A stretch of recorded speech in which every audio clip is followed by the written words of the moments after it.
So I just watched Ruby Gilman, the Teenage Kraken, and I have to say, I think this movie completely missed its potential. So right off the bat, I just want to say that I'm a huge DreamWorks fan. It's my favorite animation studio, so I am always excited to see the newest entry. Unfortunately, I do think that the runtime in this film really held this movie back. I do have to say that you can tell this movie had some really good ideas, and DreamWorks' past two movies have been both really good, with both Puss in Boots, The Last Wish, and The Bad Guys completely exceeding my expectations. So I did have some pretty high expectations going into this film, but since this film is only an hour, 31 minutes with credits, a lot of things felt very rushed and some even felt incomplete. So a lot of the things that were covered were handled really well, and I did like the direction they went with the coming-of-age story. And I also really liked the direction they went with the mother and daughter's relationship. But because this movie is so short, the coming-of-age story felt like it was left in the dust by the second act, and the mother and daughter relationship felt like it got a very underwhelming conclusion.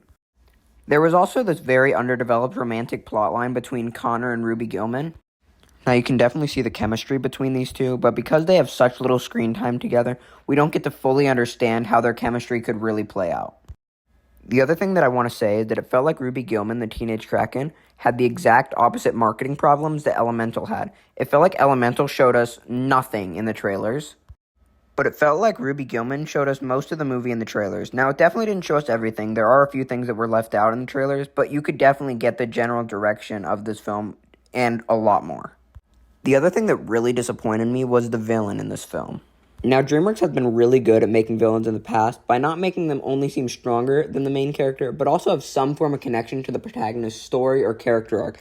Most DreamWorks villains also have layers. Like onions.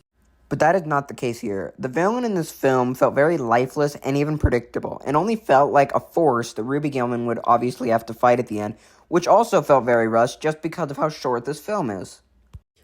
The animation in this film was also very average. The colors were nice, but overall, it did not look like anything new or particularly nice. This was very disappointing for me because DreamWorks' last two installments were very good, with both Puss in Boots: The Last Wish and The Bad Guys having phenomenal animation. Usually, if an animation film is boring but has great animation, like Trolls, I can still have a good time watching it because at least the visuals are stunning and it's still enjoyable in that way. But in this film, the animation really isn't anything special. And I do think if this movie had better animation, it would have been a lot more enjoyable. Overall, I'd say this film had some pretty good ideas, but they were all executed very poorly. I do think younger audience will still have some fun with it, and I'd give it a 2.5 or a 3 out of 5 stars, but I am still slightly disappointed in the animation studio that I love so much. But I am hopeful that DreamWorks' next film will be slightly better. I mean DreamWorks' film for next year will be better. There we go. Hopefully that will be a better installment for DreamWorks. I guess that's all I really have to say. I know that this review is shorter than the Elemental review, but I really don't have much to say about this movie besides that it missed its potential.